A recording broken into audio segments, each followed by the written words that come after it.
जी का खालसा वाहिगुरु जी की फतेह। प्यारे दर्शकों, मैं आप जी ਨੂੰ USB ਚੈਨਲ ਰਾਹੀਂ, ਜਿਸ ਦਾ ਪੂਰਾ ਨਾਮ ਹੈ ਯੂਨੀਵਰਸਲ ਸਿੱਖ ਬ੍ਰਦਰਹੁੱਡ ਚੈਨਲ, ਉਸ ਰਾਹੀਂ ਮੁਖਾਤਿਬ ਹੋ ਰਿਹਾ ਹਾਂ। ਤੇ ਅੱਜ ਦਾ ਮੇਰਾ ਮਕਸਦ ਇੰਨਾ ਹੀ ਹੈ ਕਿ ਆਪ ਜੀ ਨੂੰ ਸੂਚਨਾ ਦੇ ਦਿੱਤੀ ਜਾਏ ਕਿ ਯੂਨੀਵਰਸਲ ਸਿੱਖ ਬ੍ਰਦਰਹੁੱਡ ਚੈਨਲ ਅਸੀਂ ਕਿਸ ਮਕਸਦ ਵਾਸਤੇ ਸ਼ੁਰੂ ਕੀਤਾ ਹੈ। ਸਤਿਗੁਰੂ ਜੀ ਦੀ ਮੱਤ ਸਾਨੂੰ ਗੁਰੂ ਕੀ ਬਾਣੀ ਰਾਹੀਂ ਅਤੇ ਸਤਿਗੁਰੂ ਜੀ ਦੇ ਇਤਿਹਾਸ ਰਾਹੀਂ ਪ੍ਰਾਪਤ ਹੁੰਦੀ ਹੈ।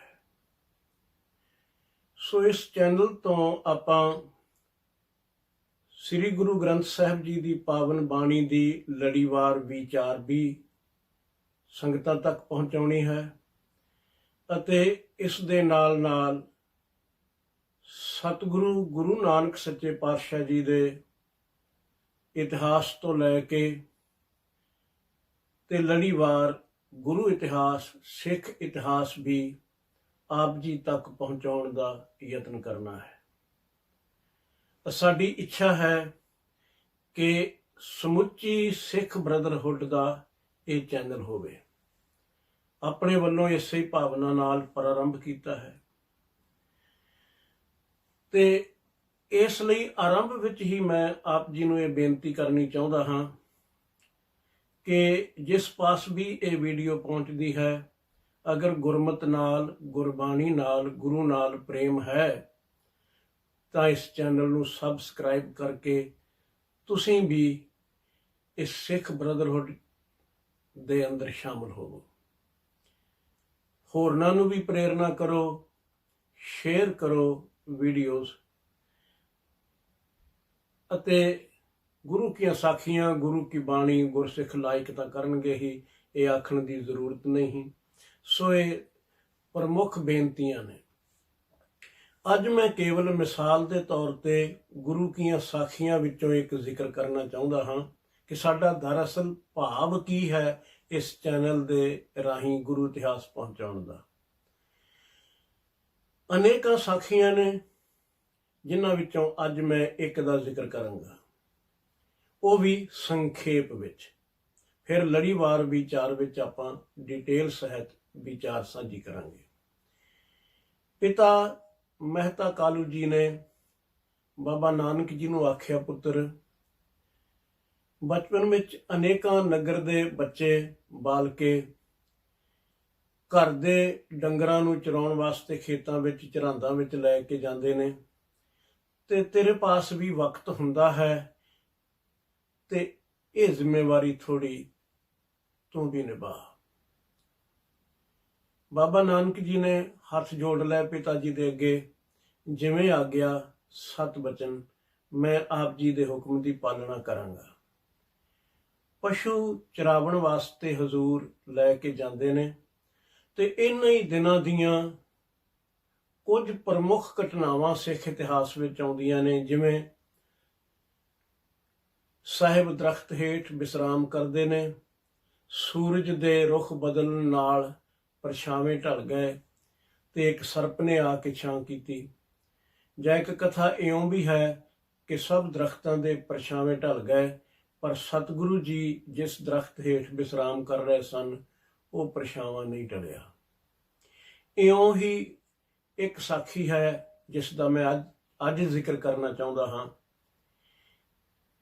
ਉਹ ਸਾਖੀ ਇਉਂ ਸੁਣਾਈ ਜਾਂਦੀ ਹੈ ਕਿ ਸਤਿਗੁਰੂ ਜੀ ਪਸ਼ੂ ਚਰਾਵਣ ਵਾਸਤੇ ਲੈ ਕੇ ਗਏ ਝਰਾਂਦ ਵਿੱਚ ਤੇ ਆਪ ਦਰਖਤ ਹੇਠ ਵਿਸਰਾਮ ਕਰਨ ਲਈ ਲੇਟ ਗਏ। ਨੀਂਦਰ ਆ ਗਈ ਤੇ ਪਸ਼ੂ ਜਿਹੜੇ ਸਨ ਉਹ ਕਿਸੇ ਕਿਸਾਨ ਦੇ ਖੇਤ ਵਿੱਚ ਪੈ ਗਏ। ਸੁਭਾਵਕ ਸੀ, ਜੇ ਪਸ਼ੂ ਪਏ ਨੇ ਤੇ ਉਹ ਫਸਲ ਨੂੰ ਮੂੰਹ ਮਾਰਨਗੇ ਹੀ। ਅਚਾਨਕ ਉਹ ਕਿਸਾਨ ਵੀ ਖੇਤਾਂ ਵੱਲ ਗੇੜਾ ਮਾਰਨ ਆ ਜਾਂਦਾ ਹੈ। ਜਿਸ ਵੇਲੇ ਉਹ ਆਉਂਦਾ ਹੈ ਤੇ ਬੜਾ ਨਾਰਾਜ਼ ਹੁੰਦਾ ਹੈ, ਕ੍ਰੋਧ ਨਾਲ ਭਰ ਜਾਂਦਾ ਹੈ ਕਿ ਨਾਨਕ ਆਪ ਸੁੱਤੇ ਪਏ ਨੇ ਤੇ ਇਹਨਾਂ ਦੇ ਪਸ਼ੂ ਮੇਰੀ ਖੇਤੀ ਉਜਾੜ ਰਹੇ ਨੇ। ਤੇ ਉਹ ਗੁੱਸੇ ਵਿੱਚ ਆਇਆ ਹੋਇਆ ਸ਼ਿਕਾਇਤ ਵੀ ਕਰਦਾ ਹੈ ਇਲਾਕੇ ਦੇ ਹਾਕਮ, ਪਿੰਡ ਦੇ ਮੁਖੀਏ ਰਾਏ ਬੁਲਾਰ ਜੀ ਦੇ ਪਾਸ ਕਿ ਨਾਨਕ ਦੇ ਪਸ਼ੂਆਂ ਨੇ ਮੇਰਾ ਖੇਤ ਉਜਾੜ ਦਿੱਤਾ ਹੈ। ਰਾਏ ਬੁਲਾਰ ਜੀ ਆਪਣੇ ਅਹਿਲਕਾਰਾਂ ਨੂੰ, ਆਦਮੀਆਂ ਨੂੰ ਭੇਜਦੇ ਹਨ ਕਿ ਜਾਓ, ਜਾ ਕੇ ਦੇਖ ਕੇ ਆਓ ਕਿੰਨਾ ਖੇਤ ਉਜੜਿਆ ਹੈ। ਸਾਖੀ ਇਉਂ ਚੱਲਦੀ ਹੈ ਕਿ ਜਦੋਂ ਉਹ ਆਦਮੀ ਜਾਂਦੇ ਨੇ ਦੇਖਣ ਵਾਸਤੇ ਤੇ ਖੇਤਾਂ ਦਾ ਕੋਈ ਨੁਕਸਾਨ ਨਹੀਂ ਹੋਇਆ। ਫਸਲਾਂ ਲਹਿ ਲਹਾਉਂਦੀਆਂ ਹਨ। ਕਿਸਾਨ ਨੂੰ ਸ਼ਰਮਿੰਦਾ ਹੋਣਾ ਪੈਂਦਾ ਹੈ। ਤੇ ਇਹ ਕਥਾ ਇੱਥੇ ਅਸੀਂ ਮੁਕਾ ਦਿੰਦੇ ਹਾਂ। ਇਸ ਵਿੱਚ ਕੋਈ ਸ਼ੱਕ ਨਹੀਂ ਕਿ ਸਤਿਗੁਰੂ ਦੀ ਨਜ਼ਰ ਜਿਸ ਖੇਤ ਤੇ ਹੋ ਜਾਏ, ਉਹ ਖੇਤ ਲਹਿ ਲਹਾ ਜਾਣ, ਹਰਿਆਵਲਾਂ ਨਾਲ ਭਰ ਜਾਣ, ਕੋਈ ਵੱਡੀ ਗੱਲ ਨਹੀਂ। ਮਨੁੱਖ ਦੀ ਜ਼ਿੰਦਗੀ ਨੂੰ ਸਤਿਗੁਰੂ ਹਰਿਆਵਲਾਂ ਨਾਲ ਭਰ ਦਿੰਦੇ ਰਹੇ। ਖੇਤ ਕੀ ਚੀਜ਼ ਨੇ। ਇਹ ਗੱਲ ਵੱਖਰੀ ਹੈ ਕਿ ਤਰਕ ਕਰਨ ਵਾਸਤੇ ਅਸੀਂ ਇਉਂ ਸੋਚਿਆ ਕਰਦੇ ਹਾਂ ਕਿ ਜਿੱਥੋਂ ਤੱਕ ਮੇਰੀ ਪਹੁੰਚ ਹੈ, ਖਬਰੇ ਉੱਥੇ ਤੱਕ ਕਹਾਣੀ ਖਤਮ ਹੋ ਜਾਂਦੀ ਹੈ। ਸਾਡੀ ਸਮਰੱਥਾ ਆਪਣੀ ਘੱਟ ਹੈ ਤਾਂ ਅਸੀਂ ਗੁਰੂ ਦੀ ਸਮਰੱਥਾ ਤੇ ਵੀ ਸ਼ੰਕਾ ਕਰਦੇ ਹਾਂ। ਪਰ ਜਿਸ ਨਜ਼ਰੀਏ ਨਾਲ ਮੈਂ ਸਾਖੀਆਂ ਆਪ ਜੀ ਨਾਲ ਸਾਂਝੀਆਂ ਕਰਨੀਆਂ ਚਾਹੁੰਦਾ ਹਾਂ, ਉਹ ਥੋੜਾ ਜਿਹਾ ਇਸ ਤੋਂ ਨਵੇਕਲਾ ਹੈ। ਸਤਿਗੁਰੂ ਜੀ ਦੇ ਪਸ਼ੂ ਖੇਤ ਚਰ ਗਏ ਤੇ ਪਸ਼ੂ ਚਾਰਨ ਗਏ। ਸਤਿਗੁਰੂ ਆਪ ਲੇਟੇ ਰਹੇ, ਸੌਂ ਗਏ। ਬੜੀ ਨਿਮਰਤਾ ਨਾਲ ਮੈਂ ਬੇਨਤੀ ਕਰਦਾ ਹਾਂ, ਕੋਈ ਅਨਮਤ ਦਾ ਬੰਦਾ ਜੇ ਪੁੱਛੇ ਕਿ ਇਹ ਤਾਂ ਫਿਰ ਗੈਰ ਜ਼ਿੰਮੇਦਾਰਾਨਾ ਗੱਲ ਹੋਈ ਕਿ ਪਸ਼ੂ ਚਰਾਉਣ ਗਏ ਤੇ ਪਸ਼ੂਆਂ ਦਾ ਖਿਆਲ ਹੀ ਨਾ ਰੱਖਿਆ। ਕਿ ਗੁਰੂ ਨਾਨਕ ਨੇ ਸਾਨੂੰ ਇਹ ਮੱਤ ਦਿੱਤੀ ਹੈ ਕਿ ਆਪਣੀ ਡਿਊਟੀ ਤੋਂ ਅਵੇਸਲੇ ਹੋ ਜਾਓ, ਕੋਈ ਖਿਆਲ ਹੀ ਨਾ ਰੱਖੋ, ਕਿਸੇ ਦੇ ਭਾਵੇਂ ਖੇਤ ਉੱਜੜ ਜਾਣ। ਮੰਨ ਲਿਆ ਗੁਰੂ ਨਾਨਕ ਸਮਰੱਥਾਵਾਨ ਸਨ, ਲਹਿ ਲਹਾਉਂਦੇ ਕਰ ਦਿੱਤੇ, ਪਰ ਸਾਡੇ ਪਾਸ ਤਾਂ ਇਹ ਸਮਰੱਥਾ ਹੈ ਨਹੀਂ। ਅਸੀਂ ਕੀ ਸਿੱਖਿਆ ਲੈਣੀ ਹੈ? ਤੋ ਇਸ ਸਾਖੀ ਨੂੰ ਥੋੜਾ ਗਹਿਰਾਈ ਤੱਕ ਸਮਝਣ ਦੀ ਜ਼ਰੂਰਤ ਹੈ। ਪੁਰਾਣੇ ਸਮਿਆਂ ਵਿੱਚ ਇੱਕ ਰਹੁ ਰੀਤੀ ਰਹੀ ਹੈ ਕਿ ਜਦੋਂ ਕੋਈ ਸਬਕ ਦੇਣਾ ਹੋਵੇ, ਸਿੱਖਿਆ ਸਮਝਾਉਣੀ ਹੋਵੇ, ਤਾਂ ਆਮ ਤੌਰ ਤੇ ਕੋਈ ਨਾ ਕੋਈ ਕਹਾਣੀ ਬਣਾ ਕੇ ਸੁਣਾਈ ਜਾਂਦੀ ਸੀ।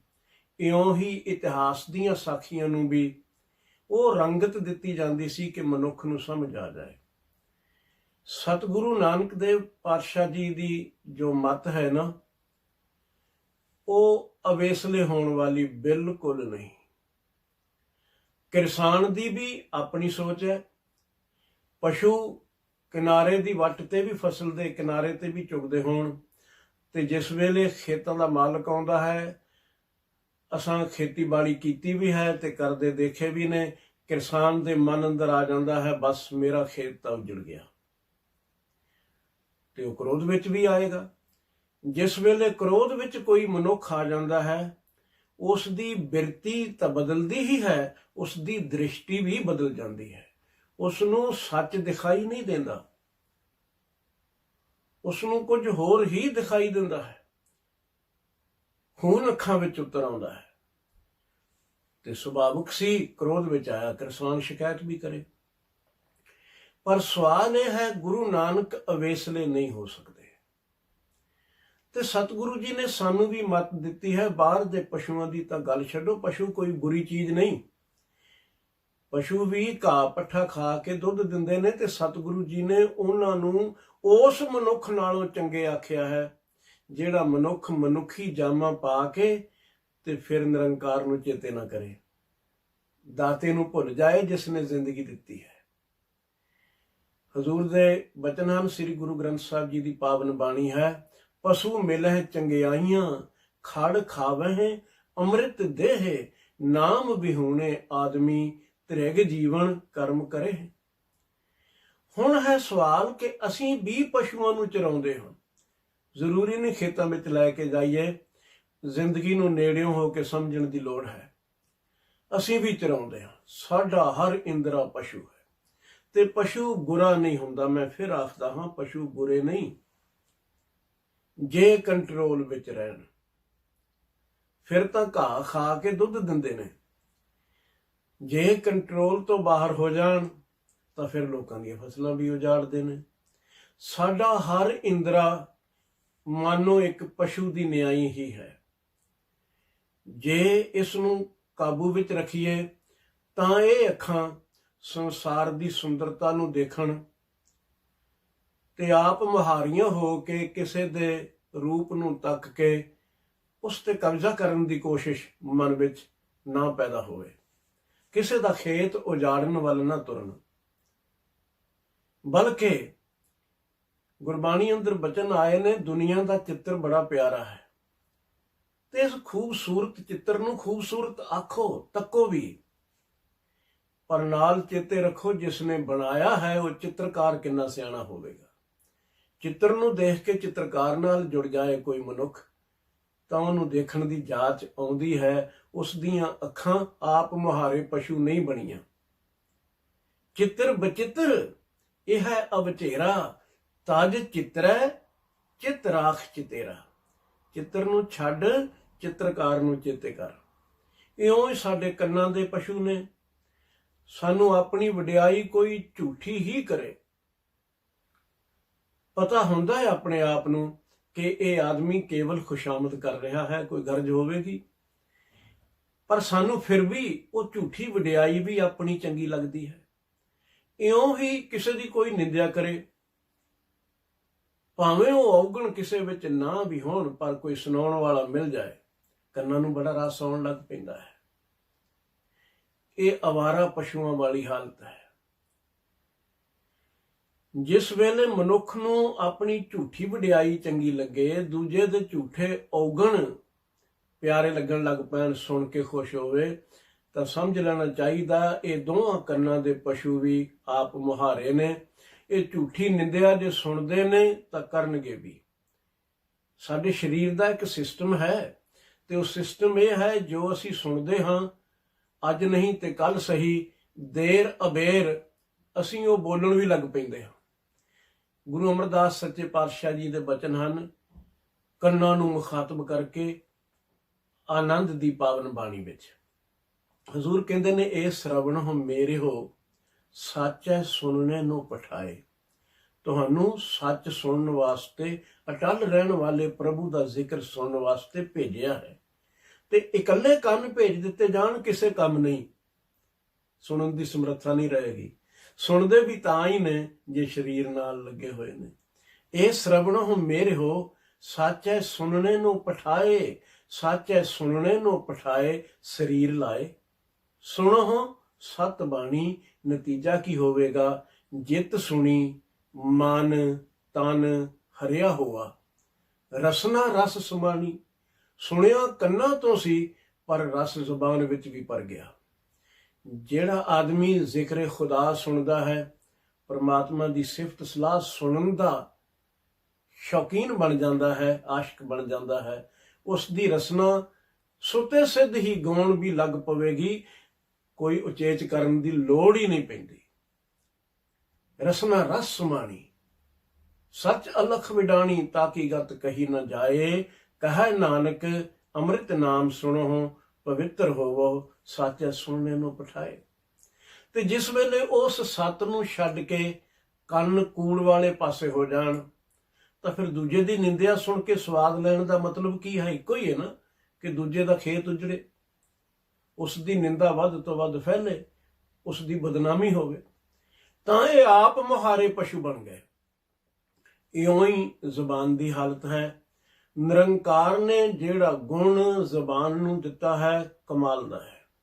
ਇੱਕ ਤਾਂ ਸਾਡੇ ਪਾਸ ਬੋਲਣ ਦੀ ਸਮਰੱਥਾ ਹੈ, ਦੂਜੀ ਖਾਸ ਸਮਰੱਥਾ ਇਹ ਹੈ ਕਿ ਭੋਜਨ ਤਾਂ ਅਸੀਂ ਪੇਟ ਭਰਨ ਵਾਸਤੇ ਖਾਣਾ ਹੈ, ਪੂਰੇ ਸਰੀਰ ਨੂੰ ਐਨਰਜੀ ਮਿਲੇ, ਪਰ ਨਿਰੰਕਾਰ ਦੀ ਕਿੱਡੀ ਕਿਰਪਾ ਹੈ, ਜਦ ਭੋਜਨ ਅਸੀਂ ਜ਼ੁਬਾਨ ਤੇ ਰੱਖਨੇ ਆ ਤਾਂ ਜ਼ੁਬਾਨ ਸਵਾਦ ਵੀ ਦੇਣ ਲੱਗ ਪੈਂਦੀ ਹੈ।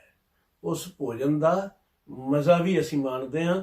ਜਿਹੜੀ ਬਾਕੀ ਤਾਕਤ ਸਰੀਰ ਨੂੰ ਮਿਲਣੀ ਹੈ ਉਹ ਤਾਂ ਮਿਲਣੀ ਹੀ ਹੈ। ਸਰੀਰ ਦੇ ਕਿਸੇ ਹੋਰ ਅੰਗ ਤੇ, ਕਿਸੇ ਚਮੜੀ ਦੇ ਹਿੱਸੇ ਤੇ ਕੋਈ ਸਵਾਦ ਤੋਂ ਸਵਾਦ ਪਦਾਰਥ ਵੀ ਤੁਸੀਂ ਰੱਖ ਲਓ ਤਾਂ ਵੀ ਸਾਡੀ ਚਮੜੀ ਉਸ ਦਾ ਸਵਾਦ ਦੱਸ ਨਹੀਂ ਸਕੇਗੀ। ਸਵਾਦ ਦੱਸਣ ਦੀ ਸਮਰੱਥਾ ਜ਼ੁਬਾਨ ਦੇ ਪਾਸ ਹੀ ਹੈ।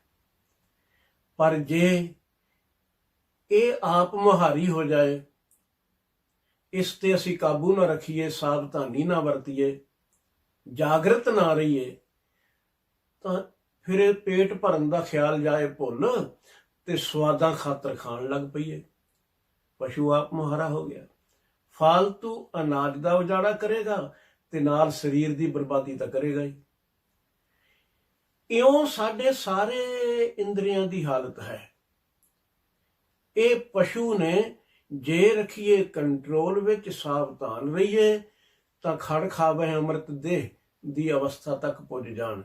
ਇਹ ਕੁਦਰਤ ਨੂੰ ਦੇਖਣ ਅੱਖਾਂ ਤੇ ਕਾਦਰ ਦਾ ਚੇਤਾ ਆ ਜਾਏ। ਜ਼ੁਬਾਨ ਬੋਲੇ ਕੁਝ ਤਾਂ ਹਰੀ ਦੇ ਗੁਣ ਗਾਵੇ। ਨਾਮਦੇਵ ਭਗਤ ਜੀ ਨੇ ਆਖਿਆ ਹੈ, ਉਹ ਕਹਿੰਦੇ ਨੇ, ਮਨ ਮੇਰੋ ਗਾਜ ਜਿਹਬਾ ਮੇਰੀ ਕਾਤੀ, ਮੱਪ ਮੱਪ ਕਾਟੋਂ ਜਮ ਕੀ ਫਾਸੀ। ਮੇਰੀ ਜ਼ੁਬਾਨ ਕੈਂਚੀ ਦੀ ਨਿਆਈ ਹੈ, ਮਨ ਗਜ ਹੈ, ਬੜਾ ਖਿਆਲ ਨਾਲ ਮਿਣਤੀਆਂ ਕਰਦਾ ਹੈ, ਤੇ ਜ਼ੁਬਾਨ ਹੈ ਮੇਰੀ ਕੈਂਚੀ ਦੀ ਨਿਆਈ।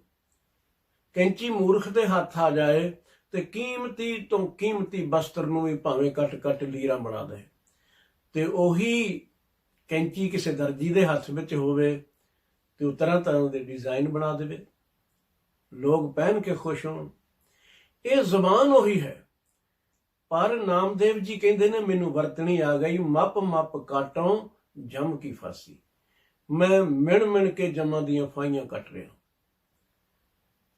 ਇਹ ਹੈ ਜਾਗਰਤ ਅਵਸਥਾ। ਤੋ ਸਤਿਗੁਰੂ ਨਾਨਕ ਦੇਵ ਸੱਚੇ ਪਾਤਸ਼ਾਹ ਜੀ ਦਾ ਰਸਤਾ ਸਾਨੂੰ ਇਹ ਸਮਝਾਇਆ ਹੋਇਆ ਹੈ ਕਿ ਇਹਨਾਂ ਪਸ਼ੂਆਂ ਨੂੰ ਬਹੁਤ ਸਾਵਧਾਨੀ ਨਾਲ ਕਾਬੂ ਵਿੱਚ ਰੱਖਣਾ ਹੈ। ਇਹ ਆਪ ਮੁਹਾਰੇ ਹੋ ਕੇ ਕਿਸੇ ਦੀ ਖੇਤੀ ਦਾ ਉਜਾੜਾ ਨਾ ਕਰਨ। ਇਹ ਦੇਖਣ ਕਿਸੇ ਦਾ ਧਨ ਦੌਲਤ ਤੇ ਕੋਸ਼ਿਸ਼ ਕਰਨ ਕਿ ਹੜਪ ਲਈਏ, ਸਾਡੇ ਹੱਥ ਵਿੱਚ ਆ ਜਾਏ ਤਾਂ ਆਪੇ ਕੰਮ ਖਰਾਬ ਹੋ ਗਿਆ। ਇਹਨਾਂ ਅੱਖਾਂ ਦੀ ਹਾਲਤ ਬੜੀ ਸਮਝਣ ਵਾਲੀ ਹੈ। ਤੇ ਇਉਂ ਹੀ ਅਵਸਥਾ ਬਾਕੀ ਇੰਦਰੀਆਂ ਦੀ ਹੈ, ਕੰਨਾਂ ਦੀ ਹੈ। ਆਪਾਂ ਹੁਣੇ ਵਿਚਾਰ ਕਰਕੇ ਹਟੇ ਹਾਂ। ਗੁਰੂ ਨਾਨਕ ਸਾਹਿਬ ਨੇ ਸਾਨੂੰ ਮੱਤ ਦਿੱਤੀ ਹੈ ਕਿ ਇਹਨਾਂ ਇੰਦਰੀਆਂ ਦੇ ਪਸ਼ੂਆਂ ਨੂੰ ਕਾਬੂ ਵਿੱਚ ਰੱਖਣਾ ਹੈ, ਸਾਵਧਾਨ ਰਹਿਣਾ ਹੈ, ਕਿਸੇ ਦਾ ਖੇਤ ਨਾ ਉਜਾੜਨ, ਕਿਸੇ ਦਾ ਨੁਕਸਾਨ ਨਾ ਕਰਨ, ਬਲਕਿ ਸਭ ਦੀਆਂ ਫਸਲਾਂ ਲਹਿ ਲਹਾਉਂਦੀਆਂ ਰਹਿਣ ਤੇ ਇਹ ਤੱਕ ਕੇ ਪ੍ਰਸੰਨ ਹੋਣ। ਸਾਖੀ ਵਿਸਥਾਰ ਨਾਲ ਆਪਾਂ ਜਦੋਂ ਲੜੀਵਾਰ ਵਿਚਾਰ ਕਰਾਂਗੇ ਤਾਂ ਵਿਚਾਰਾਂਗੇ। ਇਹ ਤਾਂ ਅੱਜ ਮੈਂ ਸੰਖੇਪ ਵਿੱਚ ਕੁਝ ਇਸ਼ਾਰੇ ਮਾਤਰ ਆਪ ਜੀ ਨਾਲ ਸਾਂਝੇ ਕੀਤੇ ਨੇ, ਇਉਂ ਹੀ ਬਾਕੀ ਸਾਖੀਆਂ ਹਨ। ਸੋ ਇਸ ਚੈਨਲ ਰਾਹੀਂ, USB ਚੈਨਲ ਰਾਹੀਂ, ਜਿਸ ਦਾ ਪੂਰਾ ਨਾਮ ਹੈ ਯੂਨੀਵਰਸਲ ਸਿੱਖ ਬ੍ਰਦਰਹੁੱਡ ਚੈਨਲ, ਇਸ ਰਾਹੀਂ ਆਪਾਂ ਗੁਰੂ ਕਾ ਇਤਿਹਾਸ ਤੇ ਗੁਰਬਾਣੀ, ਵਿਸ਼ੇਸ਼ ਤੌਰ ਤੇ ਉਸ ਦੀ ਵਿਚਾਰ ਸਾਂਝੀ ਕਰਿਆ ਕਰਨੀ ਹੈ। ਇਸ ਵੀਡੀਓ ਰਾਹੀਂ ਮੈਂ ਕੇਵਲ ਆਪ ਜੀ ਨੂੰ ਸੂਚਨਾ ਹੀ ਦੇ ਰਿਹਾ ਹਾਂ। ਅਗਾਂਹ ਆਪਾਂ ਪ੍ਰਾਰੰਭ ਕਰਾਂਗੇ ਗੁਰੂ ਨਾਨਕ ਸੱਚੇ ਪਾਤਸ਼ਾਹ ਜੀ ਦੇ ਪ੍ਰਕਾਸ਼ ਵੇਲੇ ਦੇ ਹਾਲਾਤ ਕੀ ਸਨ, ਫਿਰ ਸਤਿਗੁਰੂ ਜੀ ਦਾ ਪ੍ਰਕਾਸ਼, ਤੇ ਫਿਰ ਅਗਾਂਹ ਕਦਮ ਬਾ ਕਦਮ ਇਤਿਹਾਸ ਵੱਲ ਵੱਧਦੇ ਜਾਵਾਂਗੇ। ਆਪ ਜੀ ਨੂੰ ਉਚੇਚੇ ਤੌਰ ਤੇ ਮੈਂ ਬੇਨਤੀਆਂ ਫਿਰ ਕਰਨੀਆਂ ਚਾਹੁੰਦਾ ਹਾਂ ਇਸ ਵੀਡੀਓ ਦੇ ਅਖੀਰ ਵਿੱਚ ਕਿ ਭਾਈ USB ਚੈਨਲ ਨੂੰ ਸਬਸਕ੍ਰਾਈਬ ਜ਼ਰੂਰ ਕਰੋ, ਤਾਂ ਕਿ ਗੁਰੂ ਕੀਆਂ ਸਾਖੀਆਂ, ਗੁਰਬਾਣੀ ਵਿਚਾਰ, ਗੁਰੂ ਕੀਆਂ ਸਿੱਖਿਆਵਾਂ ਆਪ ਜੀ ਤੱਕ ਪਹੁੰਚਦੀਆਂ ਰਹਿਣ। ਤੇ ਜਿੱਥੇ ਆਪ ਸਬਸਕ੍ਰਾਈਬ ਕਰਨਾ ਹੈ, ਆਪਣਾ ਭਲਾ ਤਾਂ ਕਰਨਾ ਹੀ ਹੈ। ਸਤਿਗੁਰੂ ਜੀ ਨੇ ਸਾਨੂੰ ਇੱਕ ਉਪਦੇਸ਼ ਦਿੱਤਾ ਹੈ ਕਿ ਗੁਰੂ ਕਾ ਹਰ ਸਿੱਖ ਪ੍ਰਚਾਰਕ ਹੈ, ਉਹ ਆਪ ਜਪੇ ਦੂਜਿਆਂ ਨੂੰ ਜਪਾਵੇ ਵੀ। ਤੇ ਜਿਹੜਾ ਇਹ ਦੋਵੇਂ ਕੰਮ ਕਰ ਲੈਂਦਾ ਹੈ, ਸਤਿਗੁਰੂ ਦੇ ਪਾਵਨ ਬਚਨ ਹਨ। ਸ਼ਬਦ ਲੰਬਾ ਹੈ, ਮੈਂ ਕੇਵਲ ਆਖਰੀ ਪੰਕਤੀ ਵੱਲ ਜਾਣਾ ਚਾਹਾਂਗਾ। ਸ਼ਬਦ ਪ੍ਰਾਰੰਭ ਹੁੰਦਾ ਹੈ, ਗੁਰ ਸਤਿਗੁਰ ਕਾ ਜੋ ਸਿੱਖ ਅਖਾਏ, ਸੋ ਭਲਕੇ ਉੱਠ ਹਰ ਨਾਮ ਤੇ ਆਵੇ। ਅੰਮ੍ਰਿਤ ਵੇਲੇ ਉੱਠ ਕੇ ਆਪ ਧਿਆਨ ਨਿਰੰਕਾਰ ਨਾਲ ਜੋੜਨਾ, ਸਿਮਰਨ ਭਜਨ ਵੱਲ ਜੁੜਨਾ। ਇੱਥੋਂ ਸਿੱਖ ਦੀ ਜ਼ਿੰਦਗੀ ਸ਼ੁਰੂ ਹੁੰਦੀ ਹੈ, ਅੰਮ੍ਰਿਤ ਵੇਲੇ ਤੋਂ। पर जिथे जाके हजूर ने संपूर्णता दिती है वो आखिरी पंक्ति है, जन नानक धूड़ मंगै तिस गुर सिख की, जो आप जपै अवरह नाम जपावे। हजूर कहते ने मैं उन्हां दे चरनां दी धूड़ मंगदा हां ਜਿਹੜੇ ਆਪ ਤਾਂ ਜਪਦੇ ਹੀ ਨੇ, ਅਵਰਹ ਨਾਮ ਜਪਾਵੇ ਵਾਲਾ ਕੰਮ ਵੀ ਨਿਭਾਉਂਦੇ ਹਨ।